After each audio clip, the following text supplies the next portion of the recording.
You were not meant to be a slave to the grind. You were not meant to trade your life force for money. You can escape gravity. You can unlock your life. You got this. Let's go. Hello and welcome to Unlock Your Life. This is your host, Jennings Smith. Guys, I'm not alone today. I've got a special guest, Mr. Kyle Swafford. He's in a commercial real estate out of Atlanta, Georgia. He's also in the deal room. He got an MBA from Delta State in accounting. Then he got his Juris Doctorate from Mississippi. He clerked for the Mississippi Supreme Court and worked for another law firm out of Atlanta. Now has started Swafford Law.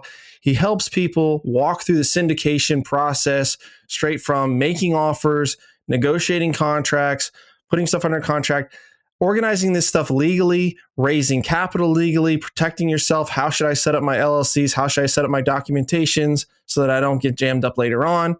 And I'm happy to have him on the show. What we're going to do today is walk through the process of making an offer up to closing. There's a lot of pitfalls there. There's a lot of things that you can do wrong.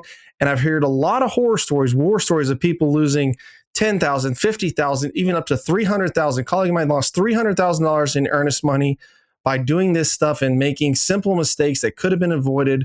So Kyle, thanks for joining us today so we can talk about some of this stuff, and welcome to the show. Thank you so much, Jennings. I really appreciate it. Thank you for having me in the deal room. It's a great group.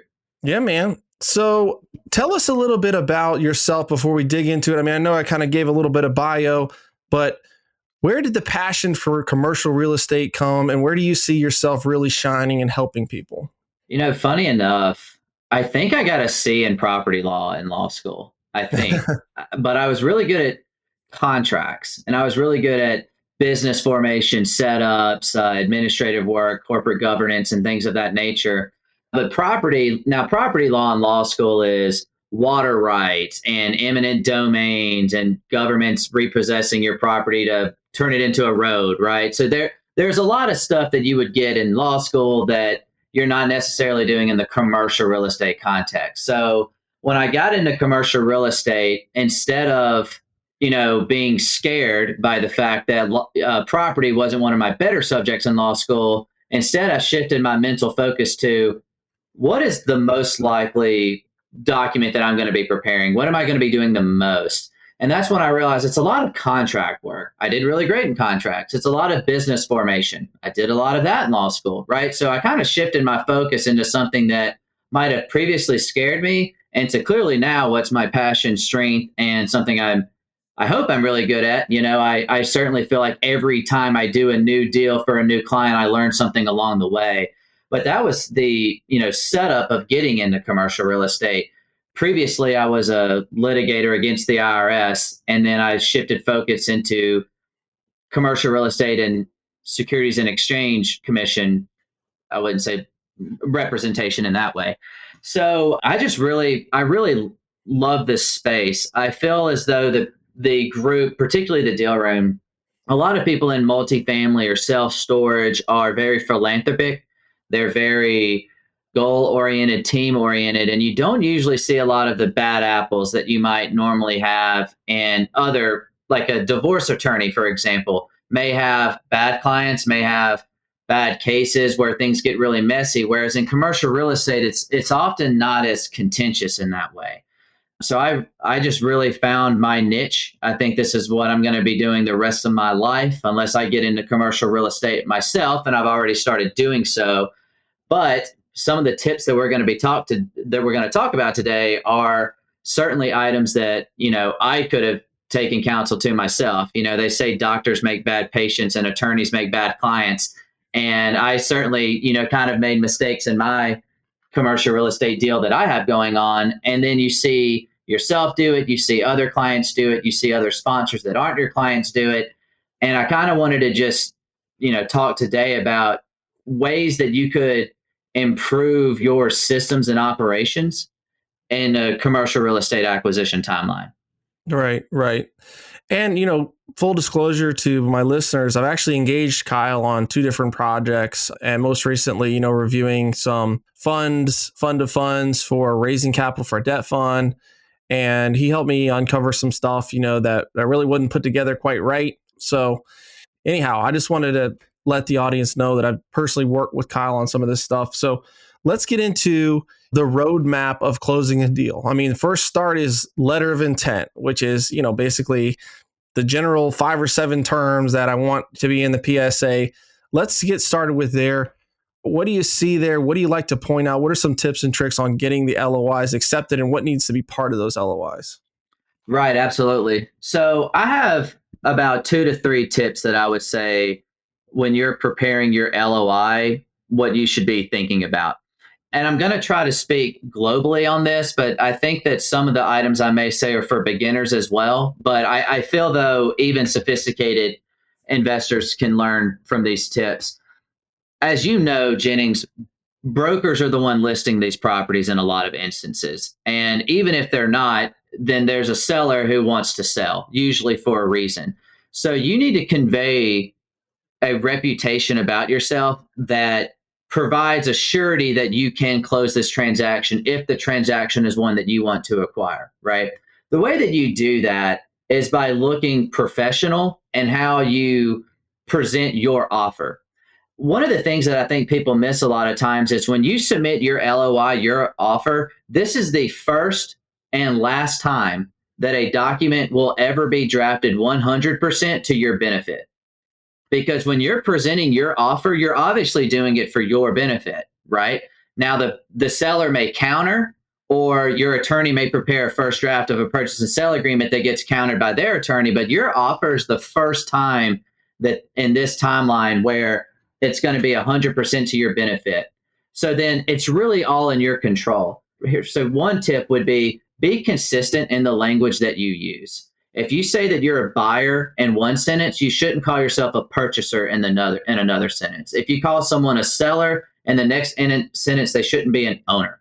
Like, be consistent so that it's thorough and it looks like it's been professionally done. A lot of times I'll see typos and all over the place, and it's clearly a template, and it makes the LOI look really porous and sloppy.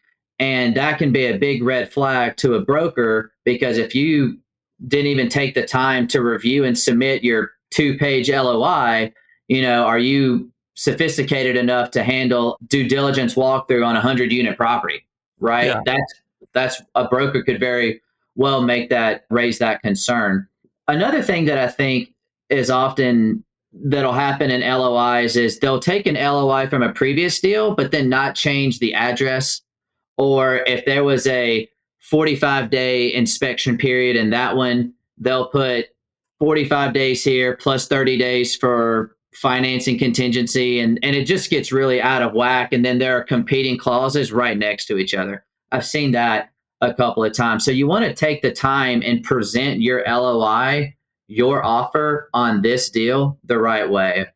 I want to speak to that because it seems so elementary, but on the other side of the table, now as a seller of some of these, when we get an LOI and it's like on the company letterhead, it's proofread, it's done professionally, the points are laid out clearly and concisely.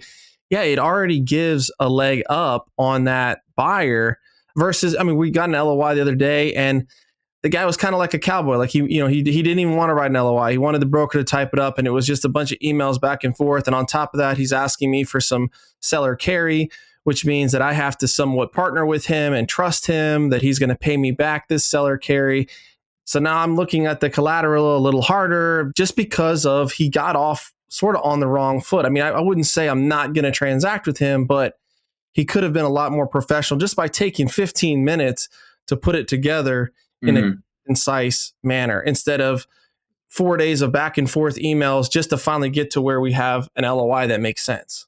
Yeah. And you would be surprised how often. Now, granted, in my practice, I represent an overwhelming majority of buyers, right? I can count actually on one hand how many times I've represented a seller because my clients keep buying. Eventually, when they go full cycle, I'll represent a lot of sellers. But my predominant expertise in this area is on the buyer side. And I see LOIs all the time with typos, mistakes, it wasn't clear, and they can still get accepted, but you're just running the risk that it doesn't. Now, apart from just some of the visual cues that you can see in an LOI, here's actually a tip that I want to give people because I very rarely see this in an LOI. You should put in your LOI that you will provide the first draft of the PSA to the seller. And I think that that's so important because what you have now done by adding that sentence to your LOI is you're now going to have an attorney draft a document entirely to your benefit. You're kind of playing home court, so to speak, as opposed to your attorney reviewing a contract from the seller's attorney that's entirely for the seller's benefit, right? That's just a little tip that can kind of help things go in the process towards your benefit. Another thing that does is it shows an initiative. It shows, oh, okay, this guy's serious. He's already got his attorney lined up. He's ready to go. I had a deal about a year ago. Client sent me the LOI and didn't really indicate if I needed to get started or not. He said, no, don't worry about it. A week later, he told me that the seller reached out to him waiting for the PSA. And he said, oh, I thought you, seller, were providing the PSA. So a full week went by and neither the seller nor the buyer did anything regarding a purchase and sell agreement because each of them thought the other one was doing it, right? And the seller doesn't care what you think of him or her. You should care what the seller thinks of you because the seller doesn't have to go under contract with you at all. So you just want to make sure that you're taking the initiative, you're being clear, and you're setting yourself up for success. And one way you can do that is say, don't worry about it. I'll provide you with the first draft of the PSA. I'll take that off your plate. And then that really is giving you the main benefit. Absolutely. I mean, my first deal or two, I didn't realize the importance of that. The broker said, oh, we'll draft a PSA for you. And it was fine. I mean, they worked out, but you don't realize what an advantage you have when you're drafting. And now, I mean, where I'm at now, I would never let the broker or the seller draft my PSA because I'm the buyer. And as a seller, I know that's kind of their privilege that if they want to draft the PSA, they're entitled to do that. However, if they are unsure, I mean, I don't mind drafting it because I'm going to craft it in a way that's advantageous to the seller. That's going to start with that baseline. Exactly. And that's actually a really good sidetrack into moving out of the LOI phase into the PSA phase, because by indicating that you will provide the first draft of the PSA, you're also indicating you're not willing to sign a broker PSA, right? And the reason I think that that's really important is brokers a lot of times will say, oh, we've conducted hundreds of millions of dollars of acquisitions and dispositions using this template. That doesn't make it a good template. Like, just because the document could be used for a storage facility or an apartment complex or a mobile home park or an RV lot, just because it's flexible doesn't mean it's good. It actually means it's bad because it lacks specificity. The disclosures that you need in a multifamily contract are different than an RV park, are different than a self-storage facility, right? So that's kind of why when you say, no, we're going to get a document that's for a multifamily asset, that's for my ultimate financial freedom and leaving the W-2 world, I want to do this the right way, especially if it's your first deal, Jennings, because if you're out there and you kind of want to get away from your W-2 and you're trying to tackle a $4 million, $2 million, $3 million property, why wouldn't you start with a document prepared by a legal counsel whose entire goal in the process is to help you? The broker, regardless of what you think, is there to represent the seller. So you just need to make sure that, you use a PSA that's vetted by a legal counsel that's looking at it from your perspective. Yeah, exactly. You mentioned to me about the dates as dominoes. Can you speak to that? Like, you want these dates to fall like dominoes, one contingent upon the other.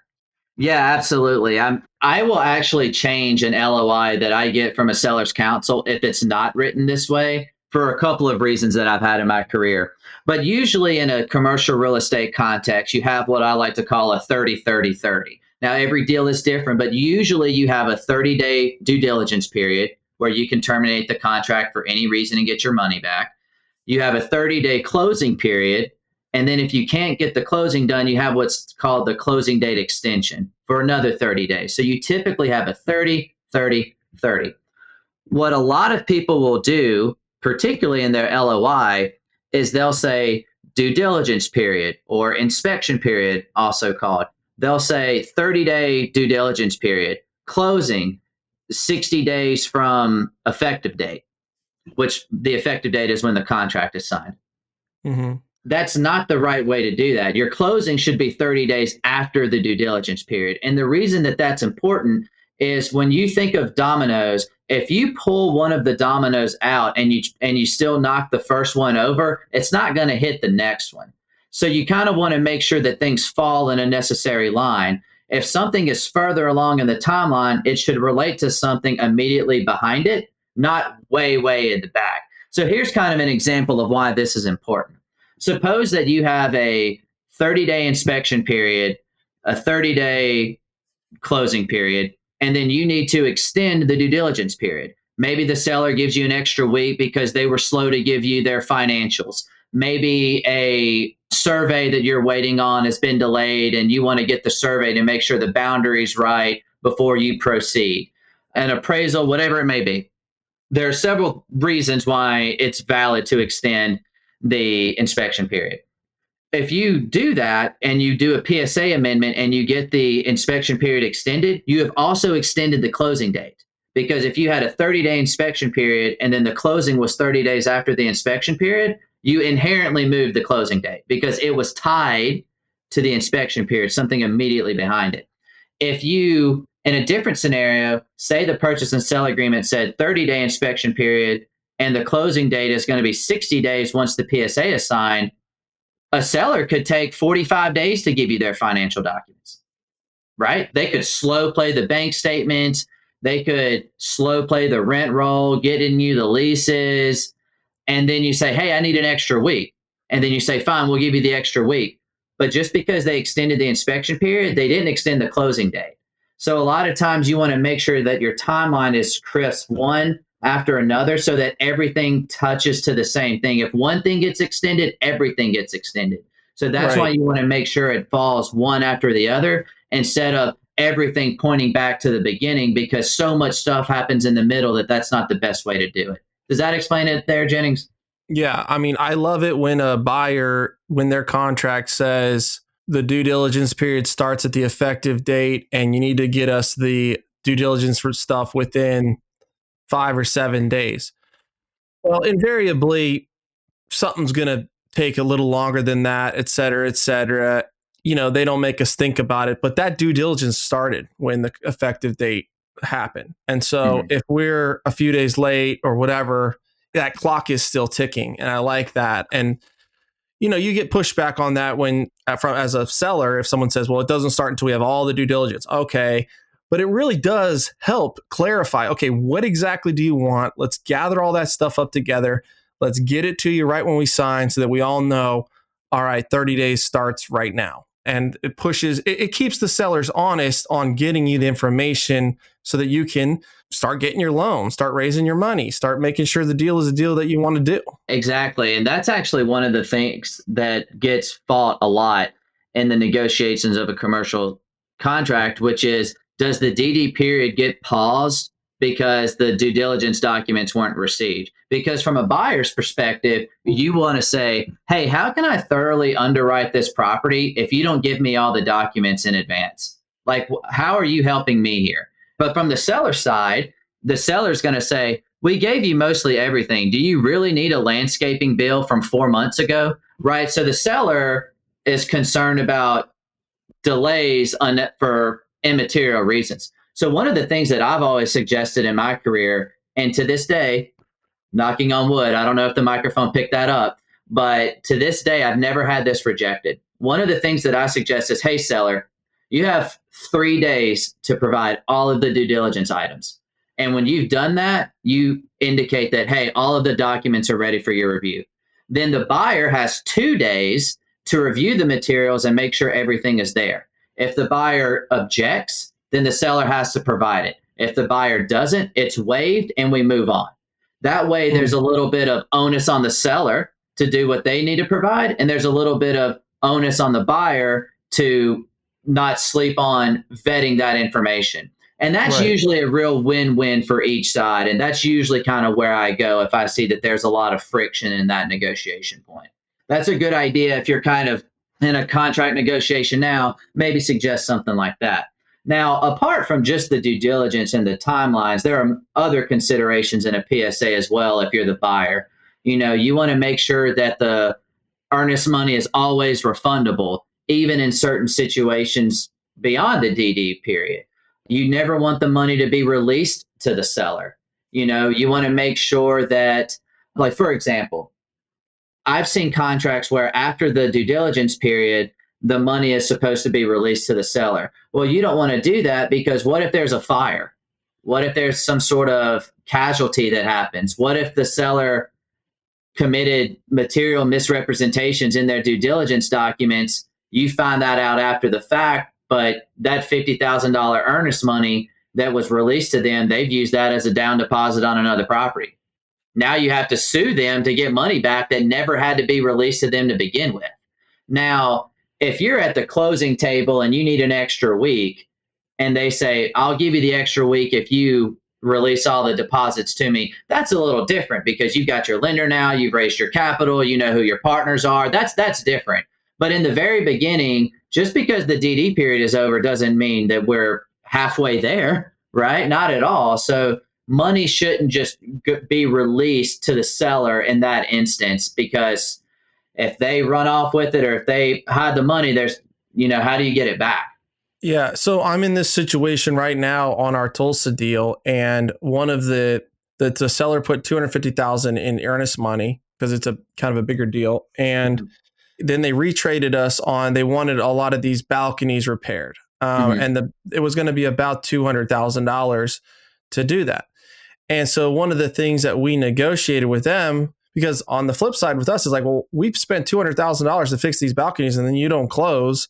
Like, we weren't necessarily going to replace all these balconies. And what we figured out was that they were going to, as we finished the work, the contractor would submit bids and they would release the EMD directly to the contractor to pay for that. And so there's definitely some risk on their side. And they have contingencies, like if we don't finish the job or if they don't get approved for the assumption of the loan, we're on the hook to pay them back. And that's all well and good, but that money's not in the escrow account anymore, right? So to actually get that $200,000 back from us, it could be a very long, drawn out process. And so it's further kind of committing them to the deal. So they're kind of stepping over the threshold of like, we're definitely buying this deal. We're not taking their $200,000 and going and buying a boat with it. It's improving the property, but there's definitely both sides are, pushing towards that. And it's a way where we're sort of like releasing the EMD, but not directly to us. That's actually a really creative idea there. Yeah. Yeah. I mean, I think hopefully it's going to work out, but it really puts a lot of pressure on both parties to close this deal because now, real money has been spent. Nobody doesn't want to not close the deal. To a non-party, by the way. The money's gone to the contractor to fix these balconies for whatever reason. And, if they didn't get approved and they want it back from you, then, you're going to have to wait till we sell. I don't know what you want, right? So there's a lot there for sure. Exactly. So, but yeah, case in point, what Kyle's saying here is you don't want to release your EMD directly to the seller. You need to have it with a title company or escrow account or escrow attorney, whatever, so that there's a third party that's holding that money. Because deals fall apart at the ninth hour. Financing gets pulled, things happen. And if it's tied up with the escrow company, at least there's an argument. Hey, the seller defaulted, they misrepresented, et cetera. Yeah. If you've released it to their bank account, even if there's an argument, that's a 2-year process to try and get that money back. Well, actually, I have a really good example on a deal that happened here. I had a client. This was actually the first purchase and sale agreement that I negotiated when I started my firm in January of 2023. I just want you to know how far back this was because we're still relatively dealing with it. So back in January 2023, my client, Adam, just making up a name, Adam got a property under contract with a seller, and they were hoping to get basic bridge debt.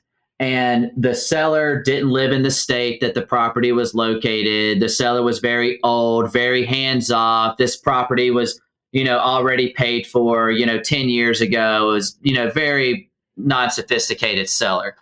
Well, now that it's under contract, this seller just kind of kicked his feet up and didn't have the best tenants anymore, didn't fix repairs like he should have. It was negatively cash flowing. We actually think that the property manager was stealing money from the seller, right?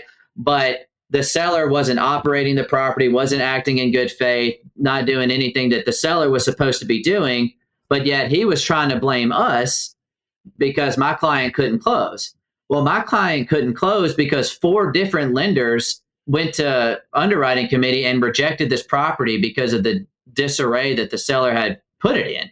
So it's kind of like, had we released that money to the seller throughout this process for another extension, for another extension, for another extension, then we would not be able to make the legal claim that we are now, which is you acted in bad faith. You breached the contract by not operating it in a manner consistent prior to the agreement. We wouldn't be able to make that argument because he would already have the money. But since it's been tied up in escrow this whole time, he's not allowed to just take it and keep it in his pocket and kind of, hide it somewhere or something like that. So you just never know what's going to happen. And you should really talk with your attorney before you agree to release any sort of deposits in escrow. It never ends well, in my experience. Yeah. Yeah. Okay. Well, let's move on to, you got it under contract. You put your EMD down. You're going into due diligence. What do we do next? Great question. So what I see a lot of people do is they'll kind of sleep on touring the property. I got 30 days. I got plenty of time. You should certainly spend the initial week probably reviewing the leases, making sure the rent roll is accurate, checking the financial documents, and making sure that the property makes the money that you're expecting it to make, right? You should definitely do that. But you should also go ahead and tour the property as well, because you want to have enough time to get quotes. Because when you see these pictures in the offering memorandum from a broker or on Zillow or Crexy, wherever you are, they're not going to show that leak in the roof. They're not going to show that cracked parking lot. They're not going to show the copper wiring that needs to be replaced to be compliant with agency debt. They're not going to show all of that stuff. By the end of the second week, you should have either toured the property or you should be touring it within the next couple of days, because eventually you're going to get something that's a little hairy, a little messy, and you're going to wish that you had another 2 weeks to get quotes. And then you can go to the seller and say, here are quotes that I received from people in the area to fix this roof, to fix this parking lot, to fix this electrical grid system. If you wait until day 25 to tour the property, and then you email the seller on day 29 out of 30 saying, I need a purchase price reduction because based on my estimates, this is going to be $350,000 to fix, but you don't have quotes, you don't have bids or anything like that, what do you think the seller's going to say? Kick rocks, right? The sooner you tour the property, you make it easier for yourself to make these arguments in case that situation arises. So you want to make sure that you see the property as soon as possible so that you have the best vision of the asset you're purchasing. And just a little quick tip on top of that, you should tour the property at night as well. Now, I'm not saying you should trespass. You should not trespass the property, but you should ride through the neighborhood, because when you go through at night, you can see how well lit is it. Do I need to add security cameras? Should the gate be fixed or something like that, right? Not going to tour the property in a beautiful sunny weather in July is not what it's going to look like at nighttime in December, right? But by touring it at nighttime, you can kind of get that idea. Yeah, for sure. And I don't really go under contract on anything without seeing it in person. I mean, I've negotiated PSAs and I may have gone under contract, but it's like, if it's anywhere close to me, I want to at least walk it, see a couple vacants, and know what I'm getting into. And then, week one, we're going in and touring every single unit. And I mean, every single one, because we have walk properties where, it's looking fine. And then all of a sudden we walk into one. I mean, this happened to me in Georgia, walked into a unit and there was a pinhole leak on top of the water heater, and it was just misting water into the air. And this had been probably going on for 2 months. The entire everything was coated in black mold. I was about to say, yeah. And, it's rotting out the floor. It's probably affecting the units on either side. The manager obviously hadn't been in there in months. And I'm just like, if I hadn't gone in that unit, I would have been walking into, $40,000, $50,000 problem with mold mitigation, replacing all this sheetrock, et cetera, and had no idea. And really, those quotes on the seller side now, they're really powerful and impactful. Because, if a seller's like, I want $500,000 retrade, you're like, dude, go to hell. But when they're saying, here's this, I got this quoted, I got that quoted, and it starts to, maybe you're not going to get 500 grand, but he's like, all right, well, we got to give these guys 275 or whatever. And you can really, with that backup, have ammunition versus just waiting to the last minute, throwing a number out that you think is going to cover it. And maybe that number isn't even right because you didn't quote it out. You really don't have a clear picture. Could be worse, right? Maybe the seller gives you the credit you asked for, and now the DD period is over, you actually get a quote and it's double, right? And you could have maybe saved yourself that.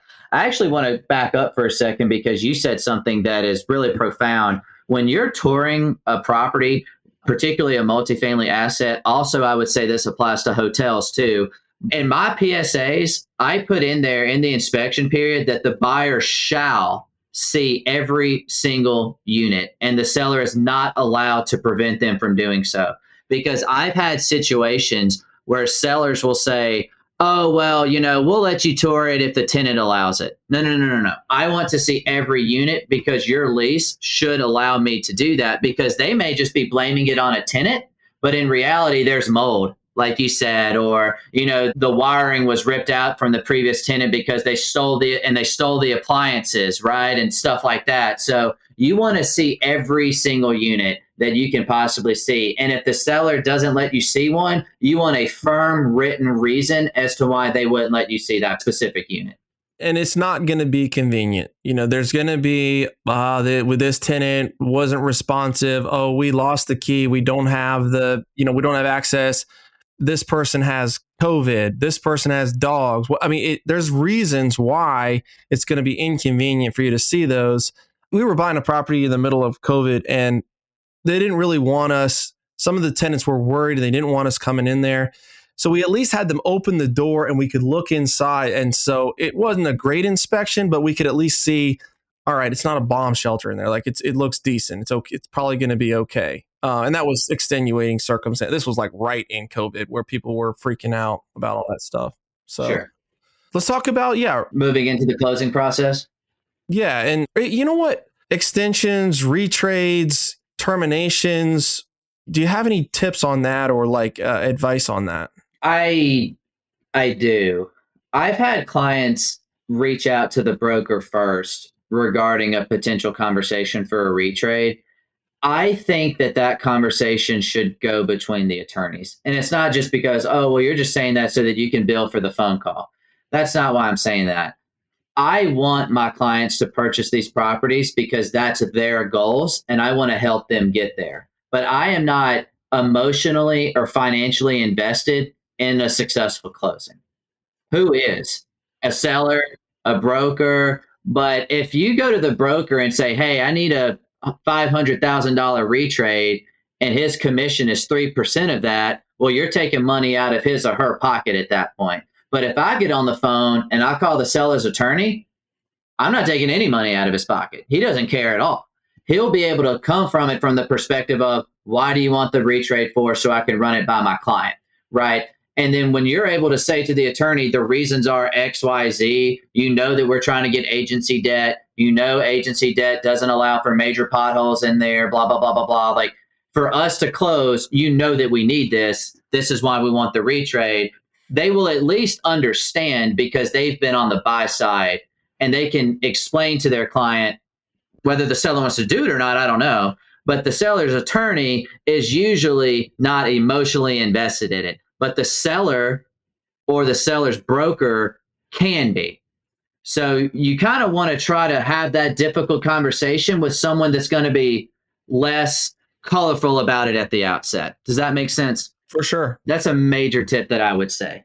And then as far as another tip, maybe just generally in the process, you should have multiple lenders vetted when you're trying to pursue the closing, right? Like you don't want to have just one lender in your back pocket because when they know that you don't have any other options, that's when their spread on the interest rate goes up a little bit, right?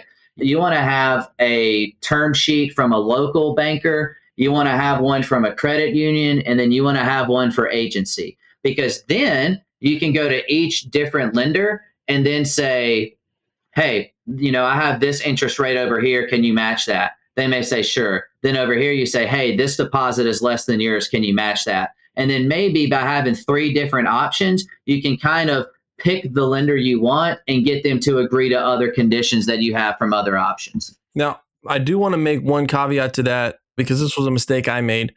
When you're going out for agency debt, typically you're going to be working with a broker, and the broker is going to go to multiple banks to get this thing. But if you go to multiple brokers to go get agency debt, that can cause a problem. I don't know all the ins and outs of why that is a problem, but that was a mistake I made. Now, if you're going to like 2 or 3 different regional banks, it doesn't matter at all. But if you're going for agency debt and you have a broker, they're already quoting it out with 3 or 4 banks or more.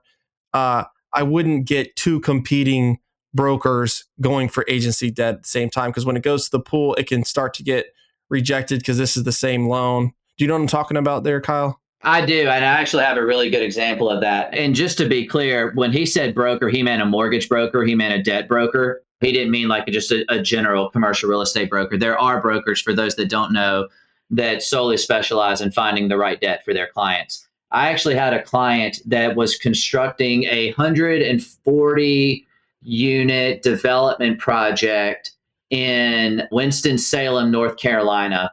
And they had a broker try to find some good construction debt from them. They reached out to someone that I referred to them that was also a mortgage broker. Now, I didn't know that they had done that with the previous mortgage broker. When he presented their deal to bankers within their industry, he got 4 calls within 48 hours saying, hey, another broker has also shown us this deal. Why are you bringing it to us? Is there something that we don't know? The end lenders, when they see multiple brokers trying to provide debt for the same project, they think that it's a red flag because there's some sort of foundational issue, or in that situation, the underwriting wasn't maybe what they thought. Maybe they didn't get the right zoning. I don't know, but a lender sees that as a red flag. If multiple people are trying to get it, it looks like it's desperate, even though it was clearly just an accident. Right. That's what I'm talking about. Well, let's move on to vetting your partners like you vet a deal, underwriting your partners like you underwrite a deal. A lot of people don't really focus on this. And, we're getting to the top of the hour, so I want to focus on that. Tell us some of your insights on that. Yeah, I think this is a great point to close on. I think a lot of people, whether it's Deal Room or LinkedIn or some sort of other, maybe a conference, and they fell in love with the speaker, they may have like a professional crush on somebody, right? Oh, I'd love to do a deal with Jennings, right? I mean, who wouldn't? He's handsome, he's got the Southern drawl. Why wouldn't you, right? But there are a lot of instances where people also are just so desperate to get in a deal that they just do a deal. And they didn't necessarily find if there's synergies between the partners. Like, take this example. Say that I have investors and my investors are used to a quick turnaround because I do a lot of fix and flips. But Jennings, their investors are in it for the long haul. They don't care if we refinance the property in a year or 2 because they want to make sure that it cash flows and that there's an equity play down the road. Well, if my investors are used to getting their money back within 24 months and Jennings investors are really just wanting to make sure there's an appreciation and equity multiple play, we don't have investors that have similar interests. And our deal may not, or the deal that he has may not be right for me and my investors, or vice versa. Is there an alignment of interest with your investors? Do you have an alignment of interest with the partner that you have? Now, I'm not saying you have to be of the same race or religion or any of that, but are you both looking at the same goals? If I'm a capital raiser, but I'm bad at underwriting, are you a good underwriter? Because if you have a team full of underwriters, you're not going to close the deal. And even if you did, you're not going to know how to manage the asset. A team full of asset managers may not know how to underwrite the deal to even know if it was a good one. And a team full of capital raisers, kind of the same thing. So you want to make sure that you have multiple people providing multiple roles so that your strengths cover their weaknesses and vice versa, and that your interests are aligned. You're good people. You're not selfish. You care about the project as a whole. You don't want to get into a deal with somebody that's, no, but what about my percentage? What about my money? Because that person is not going to be there when fit hits the shan. And they're going to be saying, well, we need to spread this out equally, or we need to do whatever. You want to make sure that the person that you go into business with is trustworthy and all that. So like, for example, if you need somebody to KP your deal, and by KP, I mean, they need to have the net worth and they need to have the liquidity because your lender requires it. You should ask them, have you KP'd on a deal before? If so, what was the purchase price? Because then you can say, oh, if you've KP'd on a deal for $10 million, you could KP my deal for 5. But if your deal is 10 and the only one they KP'd on was 5, they may not be enough for your lender, right? Mm-hmm. So you just want to make sure that every partner that you add is equity that you're losing. So if you're going to lose that equity, it needs to be for somebody that's bringing value to the team. And that value should be obvious. And you shouldn't just rush to get in a deal. You shouldn't just rush to get in with your LinkedIn or your multifamily or your self-storage crush so that you can get in a deal with them just to say that you did it. You want to be very meticulous. You wouldn't go run into a bad deal, right? So don't go run into a bad partnership, because I'll tell you, a great asset with a shitty partnership team is not going to end well. It is not going to end well. But a bad distressed property with a really great team can be turned around and flourish. So you really want to make sure that you have the right group. Jennings, what do you think about that? No, I've seen it. And especially with the people that are typically getting the deals across the plate, a lot of them have similar skill sets. You know, they're charismatic. They want to raise capital. They're hunters. They want to find and kill the next deal. And if you don't have someone on that team that's really like nitty gritty paperwork, reading reports, making adjustments, doing the asset management, it can be very, very difficult. And do they have the character for when they're getting hit in the mouth over and over again to be like, all right, well, we're going to figure this out. I'm not going to tuck tail, put my head down and say, well, this didn't work. It's too hard.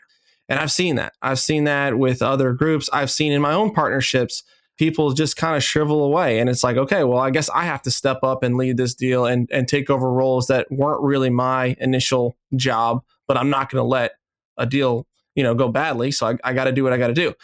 And so, yeah, I think it's very important because everybody gets excited. Everybody wants to be partners. Everyone wants to be friends. But having those difficult decisions of what are you going to do?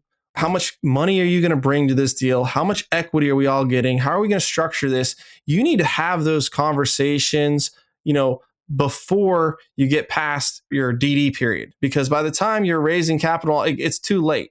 And everybody's, oh, I'm cool. I want to be reasonable. And they speak in these vague terms. But when they see, okay, you're getting 4.7% and they were expecting 24.7%, you need to know that right away. You don't want to know that at the 9th hour. You need to know what are the expectations. I have seen deals fall apart at the closing table because one of the last documents that we needed executed was the GP operating agreement. And somebody thought they were getting 10. Another person thought that they were, they wanted 20, but the sponsor thought they were only going to get 10. And then they fought for a full week before the closing. They actually had to get extra days from the seller to sort that out. And then they closed 2 days after when they were supposed to. Thankfully, the seller let them.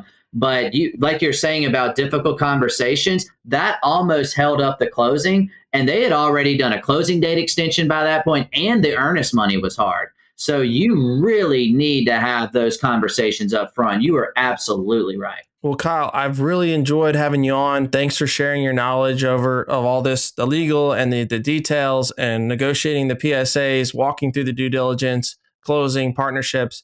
It's been awesome. And guys, if you are looking for someone to help you walk through this process, Kyle, he does a package where he'll handle your PSA negotiations, walk you all the way through the process, private placement memorandums, how to syndicate and raise capital legally. And so if you're interested in that, you're looking for something like that, how can people reach out to you, Kyle? Thank you so much, man. I appreciate that. So my email is Kyle, Kyle, at SwaffordLawLLC.com. That's S as in Sam, W-A, F as in Frank, F as in Frank, O-R-D as in David, Law, L-A-W, LLC.com. Again, one more time, Kyle at SwaffordLawLLC.com. And then my office number is 404-532-9531. That's 404-532-9531. And if you're wondering, I have an LOI, but I don't know if I feel good about it, or how do I have those tough conversations with partners? I have draft templates for LOIs, for memorandums of understandings. That's what co-GPs give one another at the beginning of a deal, that I'm happy to give away. You don't have to pay me for them. You don't have to be a client of mine. Jennings, I can give that to you for your deal room if you want, but I want you to have what you need so that you can be the best version of yourself. And if you need legal counsel along the way, we would love to help out. Awesome. Well, hey, it's all been a lot of fun. Thank you, Kyle. And we'll see you in the deal room.